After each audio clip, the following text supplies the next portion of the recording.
welcome to another edition of the Amusement Warehouse podcast. Today, we are super honored to have with us an icon in the business, Mr. Jimmy Drew, the owner of James H. Drew Expositions, and we're really looking forward to hearing some great stories today. Thanks for coming, Mr. Drew. Thank you. So I was reading yesterday a little bit. I was looking up some old pictures and things of your show, and saw some front gates and some. You were doing things even back in the day. I mean, I guess your dad and or so that were really neat looking. I mean, front gates were a really cool thing back in the day. How'd the show get started? And tell us a little bit about your history. Well, my father, Rennes, Georgia, that's Wrens, is 35 miles from Augusta. And Papa was working on the railroad, and he was on the Wadley Southern Railway. And then he moved to Rennes, became a section gang foreman on the Savannah and Atlanta Railway, and they were moved to Rennes. He was making $23 a week with 9 kids. Ooh. And the breakfast was a nickel. And he used to give me a nickel when I'd stay with him. He'd give me a nickel every day. Papa was, my daddy was supposed to be hoeing in the garden, and that house is still there. I just went by it a couple of weeks ago. Really? It's down on a back street. And he was supposed to be hoeing in the garden, and Cole Brothers Circus train came through town, and him and my Uncle Harvey, he looked at he looked at my Aunt Inez, and he said, I figured out I'm never going to have anything if I stay in Rennes. So he jumped on the circus train, got him a job. And as long as Daddy was living, and even after he was gone, he died in 1984. But we had always had circus people come and visit the show because they remembered my father, Hoxie Tucker and people like that, But he said if he could be around the Cole Brothers Circus one more time, he'd work for free. He used to help unload and load the train. And it was the last circus.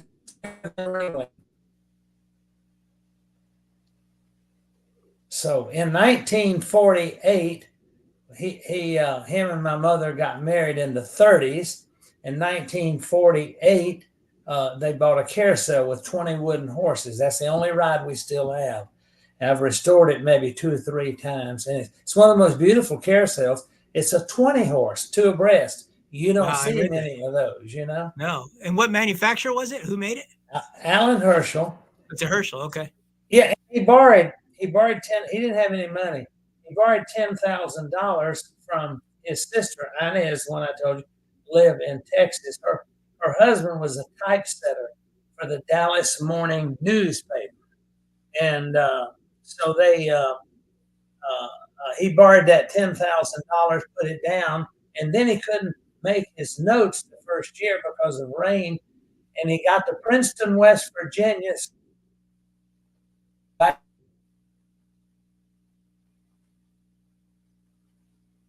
You froze up there for a second. Payrolls up, paid all of his notes, and he always talked about Princeton, West Virginia. Saved the Drew shows.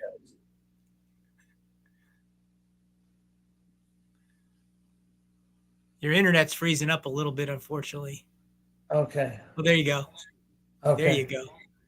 So he started with the one carousel and played a couple like little festivals and things. And well, we probably have played in West Virginia more than any place else. All the way from Charleston, Charlestown, Nitro, Marmette. I mean, we got 25-year plaques in some of those towns. And but then as the show grew, that was a small show. And then Indiana and West Virginia are the 2 states we've played the most. And we still do the Mountain Festival in Bluefield, West Virginia. State line runs through the property. They park in West Virginia, and we put the show in Virginia. I'm actually familiar with Bluefield because there used to be a Texaco oil plant there. My father-in-law used to run it. Oh, really? Yeah. Yeah, he was in charge of the Norfolk plant in Bluefield, West Virginia. One of the prettiest parts of the world. It is a neat place. So by that time, he accumulated some rides and started to get a little bit of equipment under his belt. He bought a new Ferris wheel from Eli Bridge Company, new carousel from Alan Herschel, and and then he had about 3 kiddie rides. That was the show, 5 rides, and then he built a show for James Brown. James Brown was a teenager back then from Augusta, also, and James Brown was looking for work. The James Brown you're talking about? I'm talking about the Augusta James Brown. Wow. I feel good, Right. So anyway, he made the show when he built the show for James Brown, and most of those old minstrel shows back in those days were operated by preachers from Washington, D.C. And 2 of them that worked with my father was Professor Vidalia and Snow Mason. And they were the talkers on the show and the producers of the show. And he didn't get any money out of it, didn't want any money. He just wanted the show to be bigger. Well, it was a 100-foot show, and it made our little traveling show look twice as big, And every time I would see James Brown right up until he died, if he saw me on the airplane, he'd move over to where I was sitting, and we would talk, and he'd tell me stories about my father. And it was a real smart guy. He elected Jimmy Carter president, and then he poked me in the chest. He says, "Jimmy, did you hear me? I didn't help elect him president. I elected him president." And he was the only one that could get the black vote for Jimmy Carter. He said, "Then what does he do?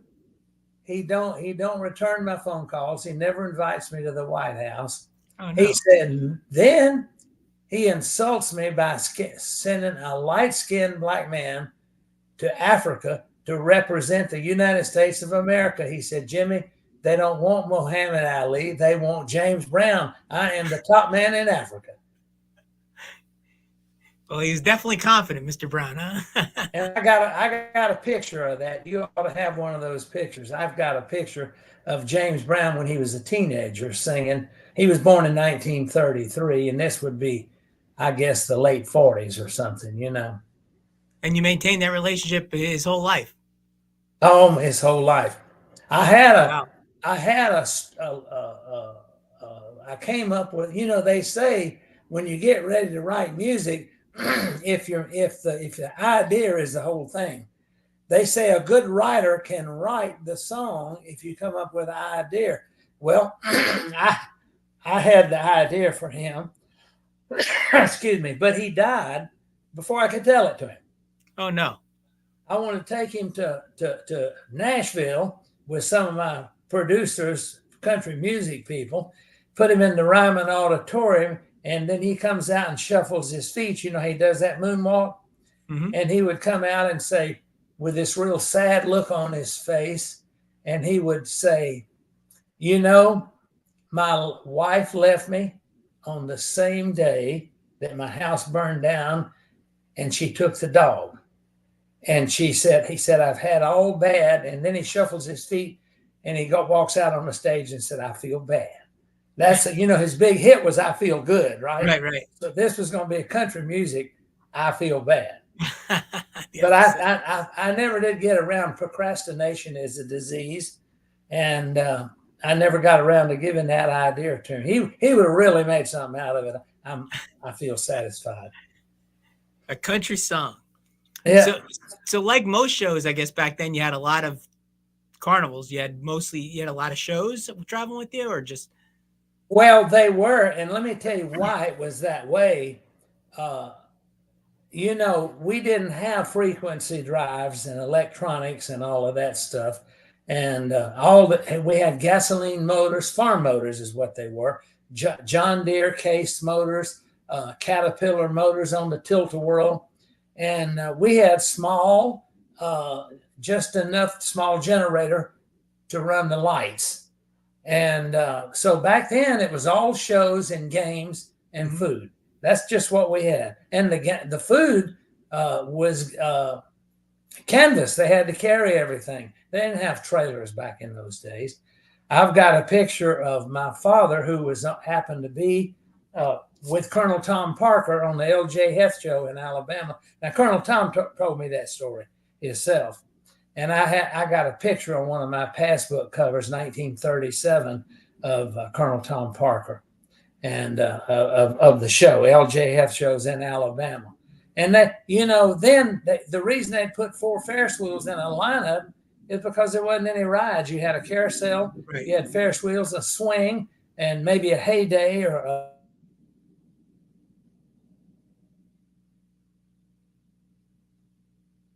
Got to slow down again on you.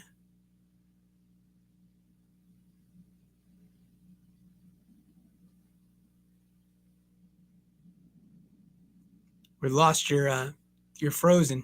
Your internet is.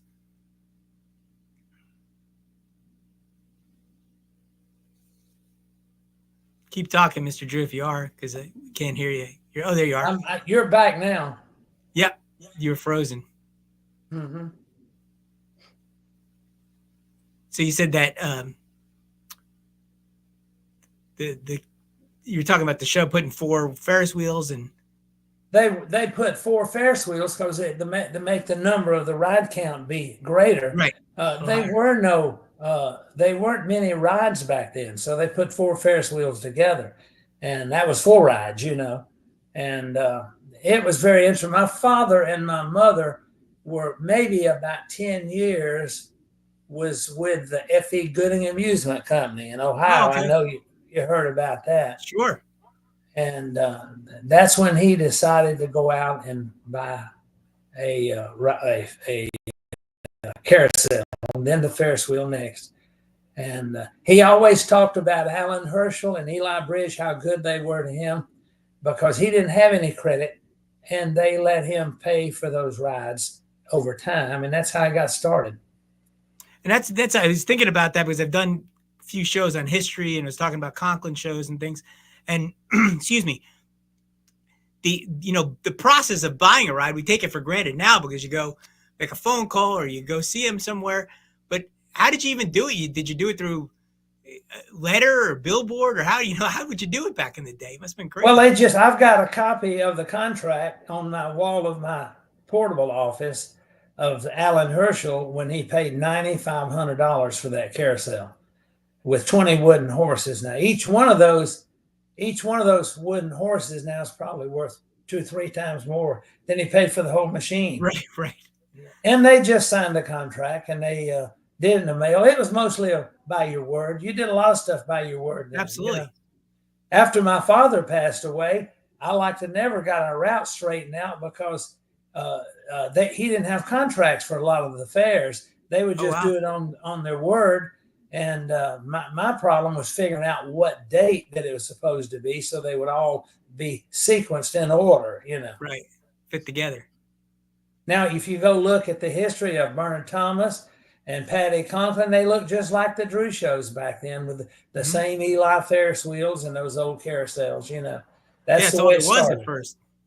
Say it again. It's all there was at first. There was Ferris wheel and a merry-go-round, maybe a whip, something like that, but that was about it. I remember the shows having 4 Eli Ferris wheels in a row with number 5 wheels, and then later with a number 16. And the 12 was very rare. A number 12 wheel was a little taller than a Eli number 5, and that's the wheel that my father bought was the number 12. Oh, he did buy 12. Oh, that's pretty neat. Mm-hmm. Yeah, then the ride heyday came later, I guess around the 50s, 60s, stuff like that. There started to be some variety, a little more variety of rides and things like that. And then Lussey up in Philadelphia, they invented the bumper car, and back then we had steel plates and they had to be moved by hand. Then we didn't know. I remember those days. We didn't have know what winches were, hydraulics and winches and all of that, And boy, I remember one time I was in Elmer Valaire's shop, and he was showing me some of the pictures, the old pictures of the Valaires and things that they had built. They invented the Seattle wheel. I don't know if you know that or not. Space wheels too, right? The space wheel. We got, we have them both. You know that. I do. I was going to touch on that a little bit. Yep, yeah. Absolutely. But anyway, he looked at me with this sad look on his face. I was president of the Showman's League. I actually was president of Showman's League in the OABA in the same year, 1984, same year my father died. Nobody's ever been president of both of them in the same year. Same time. That's great. Same time. And so I was visiting all at the Ambassador Hotel that night. I was in his room, and we were getting ready to go to the Ambassador Hotel for the West Coast Showman's Convention, you know. And he looked at this sad look in his face, and he said, you know, he said, I hate it. He said, I'm 90 years old, or 93, 94. He said, just when the technology is coming along to do some great things, he said, and I have to miss it. Oh no. He had a great imagination. They were really great people. And both of those machines have been restored. We moved this year, maybe the Seattle wheel, probably 10 times out of 20 shows. And we'll move the space wheel maybe once or twice. Now they built that Seattle wheel when Patty Conklin was running the Seattle World's Fair, right? They built it for the Seattle World's Fair. And they were two of those machines built. He built the first one for Seattle, and it had a lot of problems, and it didn't run but half the fair. The fair was 6 months long, and it missed the first 3 months. Oh wow! So they took the Seattle wheel and sent it to Alan Herschel, because Alan Herschel was the best ride builder at the time, and they took it to Alan Herschel, and they made everything 3 or 4 times as heavy, and built the one that we got. So yours is the second one, technically. We're the second one. Theirs was the one that was version. actually in Seattle, and I'll tell you a story about that. I had, who was it that owned the first one? Has had 4 or 5 owners of the machine, and I'm trying to think of who the owners were at the time, but they had a chance to sell that ride to the Philippines. So he called me up and said, look, he said, I can't sell it without the blueprints. He said, do you have blueprints? I said, yeah, I got the original blueprint. He said, do you mind making me a copy of the original blueprints? I said, sure. He said, how much do you want for the blueprints? I said, I don't want any money. I said, what I want, you have the seat, an extra seat. There's 16 seats on a Seattle wheel. They had the 17th seat, and that's the seat that Elvis Presley sat in when it happened at the World's Fair. Was the name of the movie. It happened at the World's Fair. And Elvis Presley and a little Hawaiian girl named Vicky T-I-U, I think it was. And I said, how about if you give me that seat and I'll give you those blueprints? And so he did, and I've got that seat, and we display it out in front of the Seattle wheel when we put it up. I've seen that before. That's really a neat feature. Absolutely. You know, when I see that Seattle wheel, you know what I think of? I think of Dr. Seuss. I feel like if Dr. Seuss made a Ferris wheel, that's what it would look like. I don't know why it just tricks in my mind, because of that unusual look and everything else. It looks neat. Well, the doctor, there was a doctor at NC State University. My old age is kicking in a little bit, but he wrote a book on Ferris wheels, and he told me he's gone now. He's been dead for a few years, but he wrote the book on Ferris wheels, and he says if he only had one picture of a Ferris wheel in his house, he was a Ferris wheel, a Ferris wheel fan, connoisseur, whatever you want to say. And he only had the Seattle wheel in his living room. That was the only one he had. And he told me, he said, if Michelangelo or Picasso had built a Ferris wheel, it would be the Seattle wheel. And here we are in 2024, getting ready to go to 25, and nobody has built any wheel that is more impressive. It's like space age, years before its time, and there's nothing like it. And you could buy a traveling show for what we put in that wheel. And you could also say the same thing about the space wheel. They're perfectly restored. That's one of the reasons we don't like to scratch them up. We don't move them too much because we don't want to scratch them. So the space wheels, that was another Volare invention, at least the first Well, one. they didn't invent the ride. There's a guy that was on the Johnny J. Jones show who was a game operator, and his last name was Courtney. They called him, his nickname was Blinky Courtney. And every night, my father was on the Johnny J. Jones show with a lot of other people, John Campion, people like that. Oh, wow. Danny Dale was over there. Paul wow. Olson was on that show, and they were based out of, you wouldn't believe it. They were based in Augusta, Georgia. And so, Johnny anyway, yeah. So, I said Johnny Jones was based in Augusta, Georgia. Based in Augusta, Georgia. Wow, I didn't know that. And some of his relatives still live around town. I run into them, occasionally. But this Courtney, game operator, and everybody thought he was crazy. He had a dream of putting two Ferris wheels on top of each other and rotating, and people said, well, you can't do that. And every night he would take his money and he would count his money, whatever he made. The next day he would go to the machine shop and have another little part made, put it together, and he built the first one.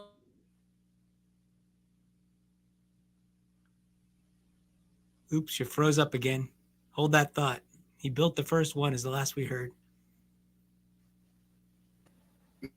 There you are.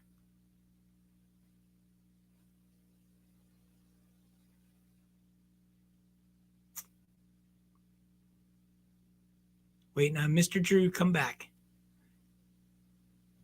There you are. So he built the first one.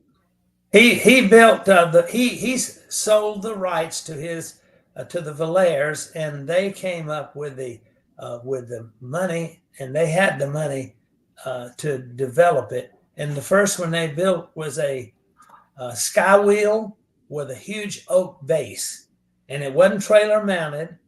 And it took 135 feet in front and about 80 feet in back to wrap those cables and pull it up with a winch truck.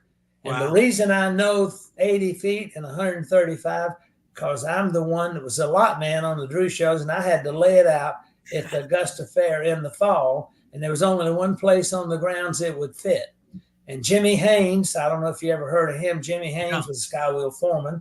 Had a big oak base, and it was all aluminum, and we had it on our show several times, but it was a wonderful machine. Then they trailer mounted it. I forgot. I guess it was Alan Herschel maybe that trailer mounted it, and they had the old one that was not portable. And I saw the ride. I didn't ride it, but I saw the ride in the park in California. But these guys were quite engineers and innovative. Charlie Edens owned the one that came to Augusta. Remember Charlie Edens? Yeah. Mm-hmm. Charlie just died about 3 years ago. His son, I'll see him. We do that fair in Johnson City. He's from Elizabethton, which is about 11 miles up the road. And one of the sons will come over and see me every now and then. But how many space wheels were? I'm sorry. How many space wheels were built? 2. That's it. 2 1958. Only one. And I hate to say this. Say it again. Just one was built. One. It was the one that the Royal American show wound up with, and that was the only one. Never had another one. They were two Seattle wheels, but only one space wheel. Oh, I didn't know. I thought there were 2 for some reason. No, I think the Van Hulls had it. Well, where you get mixed up, there were 2 wheels. But they were joined together with a center axle. Ah. They were 2 wheels, but they were like I said, they were together. And I don't want to, I'm not saying anything about any other wheels because all the sky wheels were very well built. But this space wheel, we didn't know this till we bought it and restored it, but it was way heavier than any of the other machines. heavy, and have it was basically the same ride, except it was just built heavier, you know. How do those rides do in a lineup with all the modern equipment you have now?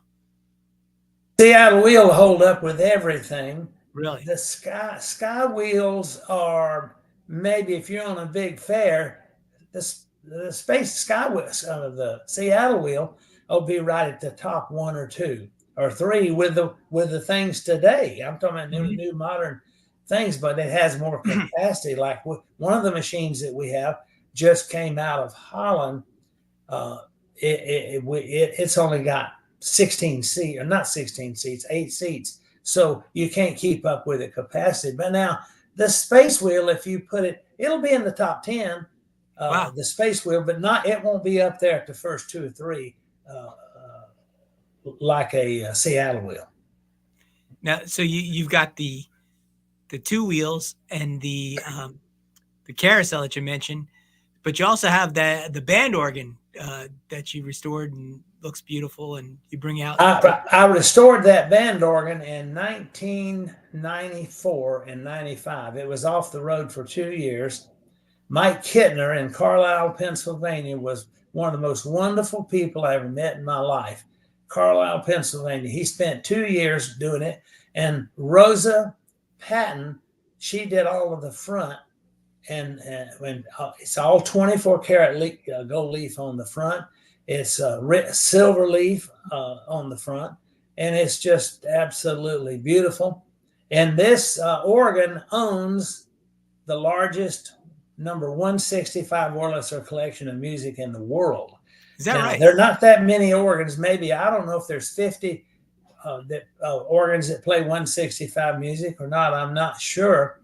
But I got a call one day from the curator from the Library of Congress, and he wanted to know if I had any of the original music. I said, "You're talking about the old green paper that Wurlitzer did in the 1920s and the 30s?" He said, "Yeah, that's what I said. I got about 6 of those." He said, would you send them to me?" I said, "Sure." I knew who he was. He's a pretty famous guy himself, you know. And so I sent the rolls to him, and sure enough, he found one of those rolls that was extinct. It was the only one known to exist. Jeez. So I sent the roll he took the roll, and they got Andrew Park, blind since birth, but he is the guy that can still arrange 165 roll music. And they had him put the original 2 songs, 1 and 2 were missing, on our roll.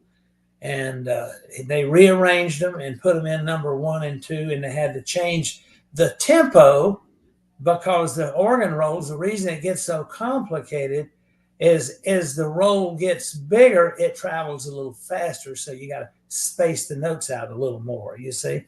And when the note is smaller, it's turning slower. You have to speed it up, you know. But anyway, then they give me my roll for free. And then they, because they got the original from me, they sent me my original back with my new roll.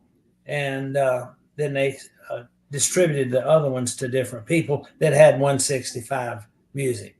So now it's not extinct anymore, but we just got lucky. We just had one nobody had, you know. That's really neat. How often do you put up the band organ? I'll say it again. How often do you put up the band organ?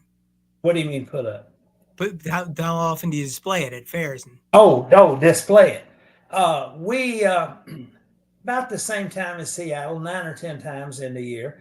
It's displayed right now for the last 3-4 fairs at the end. It's operating. We put it in a rounded top trailer, and the people that built the trailer is the people that build great food trailers. It's Century Industries in Sellersburg, Indiana. And they told me they couldn't build a rounded top trailer. And I said, "You got to build me a rounded top trailer." He said, "Well, why's it got to be rounded top?" I said, "Because it's an old German organ.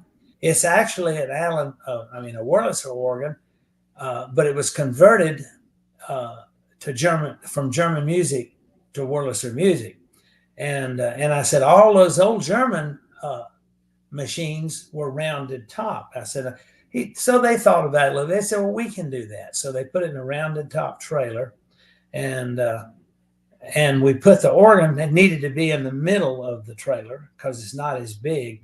Trailer's a 45-foot trailer, and we had the front over the neck where the tractor hooks up. That was about a 14-foot room where all the roll music is at.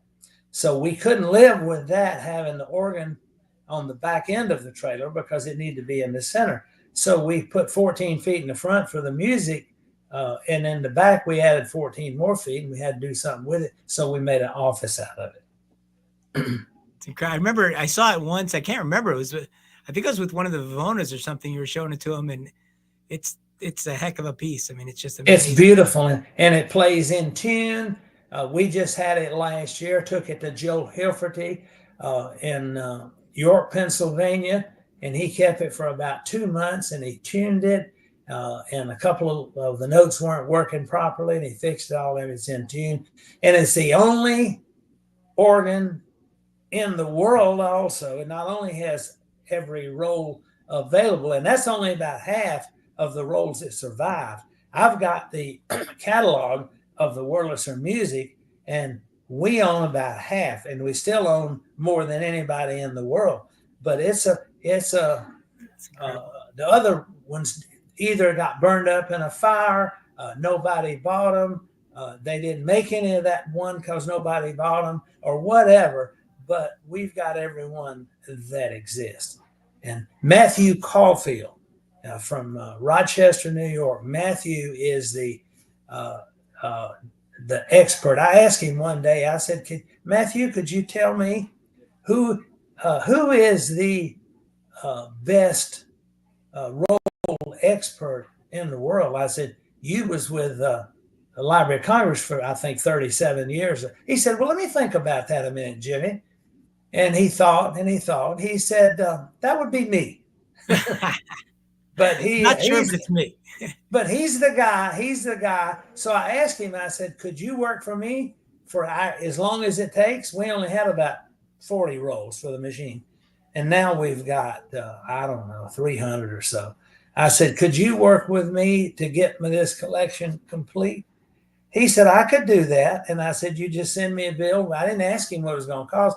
So he sent me a bill. And every time I get a bill from him was like $18.40 for glue, for paper clips, and for stuff where you put the labels on the rolls. I said, well, that ain't very much of a bill. He said, well, I get my full salary from the Library of Congress. He said, and this is my hobby. He said, I just do this for fun. You know? That's great. Well, that's a question for you is, I think people don't realize, I mean, some people realize that are listening, but some don't, but the amount of money you spent restoring that organ, restoring the Seattle wheel, restoring you're keeping your carousel with wood horses, which is unbelievable. And the space wheels. I mean, you probably could have bought another 2 or 3 carnivals on top of that. So what drives you? What motivates you? What do you love about that stuff that you invest so much time? Well, you just said it. You love it. And I had one of our guys told me a couple of years ago, he said, I got you figured out. I said, well, what have you figured out? He said, you do this for a hobby. You don't do it to make a living. I said, well, we have to make a living. I said, but you're right. I do it for a hobby. When you do a hobby, you love it, So Absolutely. Love is the key word. And I don't know of anybody moving these big organs. Roll American was the last one. And I've had a hard time finding the right people but they're still around. And Joe Hilferty up in York. And I said, Joe, how long have you been doing this? He said, well, I've been restoring organs and tuning and doing all of this for over 50 years. He said, and I'm still learning. but just those rides, really. You do it because you want it. And I did this. This organ was restored strictly because my mother and father, because they absolutely loved it. And I was going to make sure that history didn't take it away from us, That's great. I think you knew Lou May in Greenville, North Carolina, owned when I was growing up, not growing up, but when I was in the business early, he owned a band organ or two, but he loved those. He used to put them out on the Midway, and he would just sit there and listen to them, and he loved them too, and really was a big admirer of the stuff you were doing. It still today is a sound. I told you about the space wheel, and still today there's no machine that surpasses it in beauty and elegance. And I can say the same thing on the band organ. It makes a sound with like when it plays certain notes, it sounds like a little bit of a squeaking noise, but it's a flute, a different type of flute. But that organ with those trombones, it makes a sound that there's nothing like it. There isn't. We had the Atlanta Symphony Orchestra did a march down one of our Atlanta shows a few years ago, and the Atlanta Symphony Orchestra stopped to look at the organ, and I played Stars and Stripes Forever to the Atlanta Symphony. And they turned around when it was over and played it back to the organ. And one is as good as the other. It's just, it's that grand, It's an amazing piece of work. But things like the carousel with the wooden horses, I mean, that's you. I mean, there nobody really knows or cares, and I'm not saying that in a negative way, just what it is. They don't know if it's a fiberglass horse or not or whatever else, just but that's so important to you that you keep those horses intact and on the road and looking great. So we don't bring it out as much as we used to. We got a 1960 Alan Herschel that plays just about every day, but then we got a few, in some places we put them both up, But just knowing their wood is just, that's just unheard of. It's incredible. The Alan Herschel Company, as you know, those people from up in there in the Philadelphia Toboggan, those people were masters, and they did it because they loved it. So, when we get ready to go out the door, we're going to have the same thing that we had when we came in. And when we leave, we're going to have the same thing. So we might as well do good work while we're here. That's wise words. That's very wise words. So, the other thing so your route, a lot of your route, you play the western part, the hills of Virginia and North Carolina and different places out there. Was it Mark shows that used to play those before your dad, I guess, even, or where'd you get a lot of that route from? We got one Mark show fair in our route is Hickory. Hickory, right?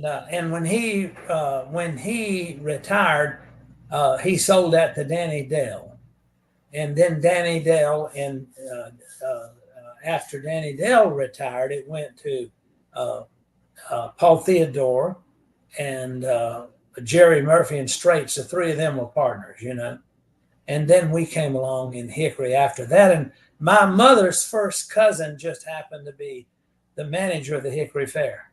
Oh, really? Yeah. My mother's first. She was born in Kings Mountain. They met on the road.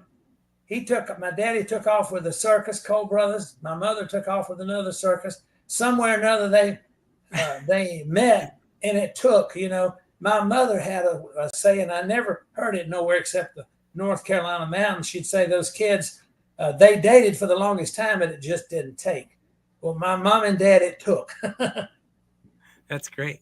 Yeah, your route and the places you play, they remind me of something like Danny Dell's show and stuff like that. He had a pretty solid route, compact, played the same dates year after year as you do. I mean, some of your events you've been playing, I was reading the other day, like 40 years, 30 years, 50 years. It was a long time for a lot of those. Long time. We still got ones in the route that are 70, 75. But now, but I got to tell you, my father, one of the things that molded our route is he went to West Virginia because that's where the coal miners had a lot of money and they had their miners' vacation pay. But Daddy always told me, he says, when you get in those mountains, he said, they pay 4th of July. They do their miners' vacation pay. He said, then they're broke for a month. He said, you got to get out of the mountains. So my father went to Indiana. We've been in Terre Haute since 1952. We was in Valparaiso for 37 years. And we do the other big show. There's 2 big shows in Indianapolis is the Danville, the two counties right there in Indianapolis, Right. Marion County and Hendricks County, and we do the Hendricks County Fair. So then we turn around, we're there for a month, and we turn around and go right back south of the two fairs in Nashville. We do one of them. Then we go from there right back in the hills to the Appalachian Fair in Gray, where we've been since 1954. Wow. We go from there, we go down the mountain at Hickory, and then to the state fair in North Carolina, Asheville. There's two state fairs in North Carolina. That's one of the new ones on your route, the state fair. It's a new one. It's 35 years. Yeah, we started that fair, and we've been there 35 years, 35, maybe 37 years, you know. Yeah, scary. But some of the best fairs that we have are ones that we started. Scary enough, I remember when that fair, the first year of that fair, was it Bill Edmondson? Was that his name? Bill, you got his name right. Yeah. Yeah. I don't know why I remember that. My brain is so filled with obscure trivia for some reason. I never know what's going to come out. He was a nice guy, though. I remember him being a super, super nice guy. We got some of the nicest fair people in the world, but we're nice to them as well. Yeah, absolutely. You bring them. What a beautiful show you bring them with all the equipment you do. So, what are some of your favorite events to play? Where do you? I know you love all of them. You're going to tell me that, but are you back with me? Yeah, I'm here. Mm-hmm. Which one's sort of the most special to you? Well, or am I like asking you what your favorite child is? Well, yeah, that'd be about the right answer. I like them all. We have our route is pretty good and pretty solid. We operate 20 different dates, and probably the one or the most sentimental is the one where we've been to the longest, like Terre Haute. You know, we've been in Bluefield, West Virginia since 1951. Jeez. And that's where I used to go to join my father when school was out. School was out, I'd go to Bluefield, and that's where I'd work the whole summer, you know. So in your in your span of time in the industry, what's changed the most? Like what, I know obviously the rides have gotten bigger and stuff like that, but what else about the business itself has really changed the most? Well, what's hands down would be the technology. Mm-hmm. I mean, used to be the bumper cars, you had those steel plates, and it'd take 10 men to get on them to pick them up and slide them on the trailer, you know. And now it's all done with winches and electric, and now we got frequency drive, and we can do things. And can I go back to the band organ for 1 second? Yeah, of course. The band organ, I meant to tell you, and I got on another subject. When Jerry Lee Lewis plays that piano, and we watch him play, and he rakes his hand across those keys and goes from one thing to the other. Some of my organ professionals, like Matthew Caulfield and people like that, they said that organ can play songs and notes that a human hand is impossible to play, because they can't go from one side of the piano all the way to the other side, but the notes can do that. They can't switch octaves so fast unless they got right. Fast. They can jump from here and jump from there, and that's what's a little unique about that. And I just love the machine, but that's me.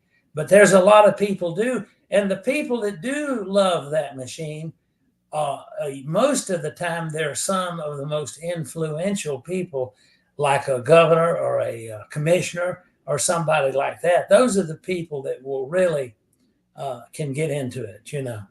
Mm-hmm. But anyway, go ahead. No, it's just we were talking about the changes that you've seen in the business, where you said technology is the biggest. When I was reading the Conklin book that came out, and interviewed that writer, and what I was struck by a lot was how things. Yes, the what has changed, but a lot of the same things that happened back in the 30s, the 20s, the 40s are still happening today with the industry, as far as route and worrying where they're going and moving the show and getting help and being able to make it from year to year and dealing with manufacturers. I was kind of struck by how similar it is in a lot of ways, even though it's changed and things have changed. But there's a lot of the same problems, a lot of the same issues that face a carnival owner as they did back then. Just the way we deal with it's a little different. Just the way we do it. And I'm blessed with my son. I used to know something about rides, or at least I thought I did. That was back in the 60s. And that's when all of the finest rides in the world were built in America. You know, you had Eli and Alan Herschel and Airlie and Rubitz, all those factories, and Selner, all of those. And but now I don't know anything about rides, but my son knows as much about modern technology and European rides as anybody in the world. And he's probably picked every ride for the last 15 years. And we had 5 come in this summer. Can you believe that? And it just accidentally happened. We're lucky if we can have a new ride each year. And sometimes that is not possible, finance or anything else. Sure. But this year, because of the shipping and because of the COVID and because of things not getting on time, we had 5 new rides hit us at the same time in 1 year. You know, we had 3 from Turkey, we had 1 from Italy, and 1 from Holland. So, you know, all at the same time. And my son, the problem with him, I can't. Our pocketbook can't keep up with his mind. That's the problem. But what are some of your favorite new rides that you've bought in the last couple of years? What do you think? Well, there's some just great. I'd rather than the new ride, I just tell you manufacturers, and I still love, you know, the old Walter Larson, and I still love the Alan Herschel. All the American stuff is great, you know, rides, but the rides in Italy, the technical park is wonderful. You know, KMG. We have some great machines over there. The Turkish rides, you know, there's a lot of really good stuff. Now, you got to ask about Pacific rides. You have to ask my son, but we got a lot of good equipment. Yeah, but things, you know, people buy. They see what works. Somebody buys it from the carnival industry. It does well, and then everybody else kind of jumps on. You know, when things are successful, the word spreads pretty quickly, and people really go after it. I was you know, struck a little bit by, again, the Conklin book about how when he would buy a ride from Europe and he'd bring it to the C&E, everybody would go and see it, you know, kind of like the Florida State Fair is a little bit, you know, or has been over the last 10 years or 20 years.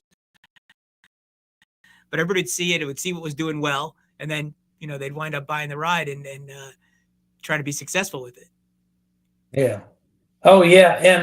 And you know, I've been to the C&E a few times, and we all do the same thing, but Jimmy does the ride picking, and it's hard to beat him. I mean, he just, I asked him, I said, did you know about this? Or, you know, oh yeah, I said, I've been looking at that for several years. He just don't miss. He knows it all. And we do some rides that we'll put them up and leave them too, as well, you know. Yeah. You talk about your son and, you know, obviously your dad started the business at 3rd generation now. Probably going into more and so many of the carnivals that are multi-generational, you know, the success rate, if you look just from a business standpoint, I know you read the Wall Street Journal all the time, but the number of businesses that are passed down from generation to generation in the carnival business, the success rate has to be so much higher than it is in just a standard business. Is that because you grow up in the business, you're trained in it, you have a great knowledge of the industry and everything else, but it's remarkable how many businesses are passed down multiple generations, not just one. If you don't have a background in this business, I'm not saying that you can't be successful, but you're handicapped. You're harder to be successful, but if you grow up around it, and we've seen everything done wrong as many times, and some that we have done right. It's the way you learn, you know. So Absolutely. You buy a ride that's not the right thing because you knew it was the right thing the first week, but then you pass it along and somebody else thinks it's great. They'll buy it. We buy something else. But there's a whole lot that you can learn. And I'm like the band organ guy. We're still learning. Absolutely. Yeah, to your point, I buy a lot of advertising for events, and I was talking to some of the people from, kind of higher up in Town Square Media that bought, of course, Name a few years back, and they were like, we had no idea how to run that thing. They were like, we got this thing, we just, it's really hard to run the carnival business, and it's very true. When you were growing up, what shows did you really admire? You said you're on Gooding's Million Dollar Midways or Gooding's Floyd Gooding show. No, What Gooding Amusement Company, Gooding not Amusement, right? Gooding Midway. Amusement Company. What The, shows did you the admire the most and why when you were Well, growing up? the ones that I always liked in 1962, when I was 17 years old, my father sent me. We had two of the first Sky Wheels of the 8 that they built. Redwoods had two, we had two, and other shows had the Wilson famous shows in Illinois had one. I can't remember who had the other three, but my father sent me with Paul Olson with the Olson Show, and I operated his route, about half of his route, and then I would jump off of the Olson Show and do. We had one of those Sky Wheels that when we had two of them. We had one at the Ohio State Fair with Gooding, and we had one at Canfield the same week, and they both closed Labor Day night. Uh, uh, Back in those days, Ohio State Fair was 10 days, Canfield was 5 days, and they both closed. And then we'd jump and play a couple of the Drew fairs, and that was all we did. Then we jumped back to the Olson Show, play Birmingham, Montgomery.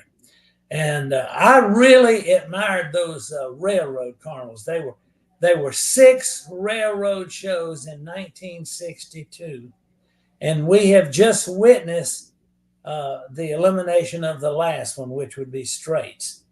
But if I can name those to you, I'll try. I don't know if I can name them, but we had the Olson Show and the Setlin and Wilson Show. Setlin and Wilson, yep. Straits and the Royal American Show was 4. And we had in the East Coast. What about World of Mirth? Did they travel by? World of Mirth Show, and the 6th one was the out west. Lloyd Hillegost owned it. The Reuben and Cherry, or no, Reuben and Cherry was gone in '62. Oh, they were gone by then. Yeah, they were gone by then. Lloyd Hillegost. It was a railroad show, the only one in the West.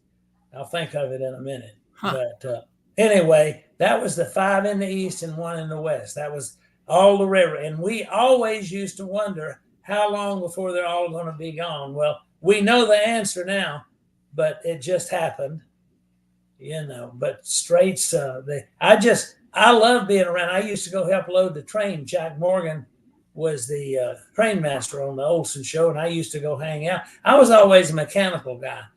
We'd get the Sky Wheel. I'd go help them load the train, help them unload the train, And I love those people. Those old Polak Whitey was a Ferris wheel foreman, sat on a Coca-Cola crate at the Kentucky State Fair and saw him. All these guys were about 60 years old. These 3 guys, they didn't believe in extra help. They said they'd just get in the way. And they took these Eli wheel. They took one down a night before the fair closed. And I stood there with my watch and watched them take it down in 55 minutes and load it in the truck. No extra help. Best crew of people I've ever seen in my life. But all those old railroad shows had great people. They carried their own machine shops with them. And it was just wonderful just to be around them. And did everybody live on the train pretty much, or they back in those days they did. That must have been a nice perk though to have a nice place to live. And the only railroad circus, of course, was Ringling, But they had I don't remember or I wasn't alive when the last railroad circus left. The last circus bigger than Ringling was the Cole Brothers Circus from 35 to 40.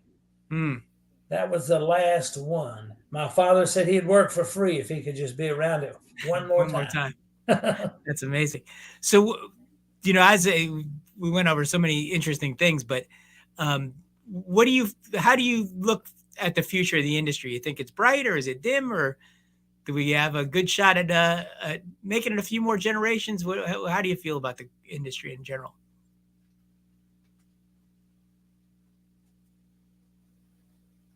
Oop, could you hear me? Yeah, I hear you now. Oh, I said, how do you feel about the industry in general? What's the future look like? Do you think, from the wise words of Mr. Drew? Well, I think it's totally different for sure. The We're down from 500 shows to about 350 now. So I'm told with my OABA friends, and what you're finding is the larger shows, you got less of those, and you got less of the medium shows, and the smaller ones are cropping up. Maybe Yeah, I think maybe so. they'll turn into big ones, but Hmm. they start out doing school carnivals. They'll do shopping center shows. They'll do everything. But I don't think it's ever going to go away unless they can figure out how to ride a mechanical ride on the internet. And I don't think they're going to be able to do that. Uh, I just one of the things, people, to be really good at something, you got to love it. Yeah. And one of the things that I grew up around, my father took me to the Sherman Hotel when I was about 10 years old, and I went every year after that until 1971 when we left, or 70, whatever it was, when we left the Sherman Hotel. So I grew up, I got a picture of me and Jack Kaplan and Bernard Thomas uh, and those Chava, guys, yeah. Jack Ruback, the old Texas Carnival man, all wearing their white Stetson hats, standing in the lobby of the hotel. And here I am, about 11, 12 years old, standing there talking to them. That's kind of who I grew up around. And my mother loved the business so good, a business that took her and my father out of poverty. She was changed her family Bible in Kings Mountain, where she was born, Kings Mountain in Gastonia, North Carolina. Hmm. She changed her Bible to when she was 16, they'd let her work in the mills, in the cotton mills. And they were in the Depression. By this time, they'd gotten married, living in Augusta with a hot dog stand, trying to make a living in the winter, in the Depression with no money. And so she went down to the King Mill, which is now closed. They're making government housing out of it. And she went to the King Mill, and she told me the line was about a half a mile or a quarter of a mile long, all the way down Broad Street. And she got in line, knew she's going to be in line about 2 days. She was in line for about an hour, and a guy came with a clipboard. Has anybody in here got mill experience? And my mother raised her hand. She said, yes, I worked in a cotton mill. What did you do? I can run a loom. He took her inside and hired her right there from the line. And she worked until it was time to go on the road, and she quit her job and went back on the road. And she said, we don't know where we would be if it wasn't for this great business. And in our dining room, when we were eating, I was looking at Carl Settlemeyer's pictures hanging on the wall with straights and circus people and all of that, all the people that they grew up around. They had all of their pictures. She loved this business so good because it took them from nothing to something. And she never forgot this business. Or she that I don't know if you planned it that way, but that is a terrific way to end our little show here, because that's a great testimonial. I got chills just Egley listening. Settlemeyer was another one. She had Egley Absolutely. Settlemeyer, and it is a great way to end. But she loved this business so good till the moment she left this planet. And what a great, great person she was, and a great mother. And we're so glad you could come on and share some of these stories and things. I'm trying to get as many people, excuse me, that have that history and knowledge, and try and share it with some other people. But always great to talk to you, Mr. Drew. I look forward to seeing you at some of the fair meetings, I hope. It's And my great privilege. no, it's mine. Thank you so much for coming on. Thank you.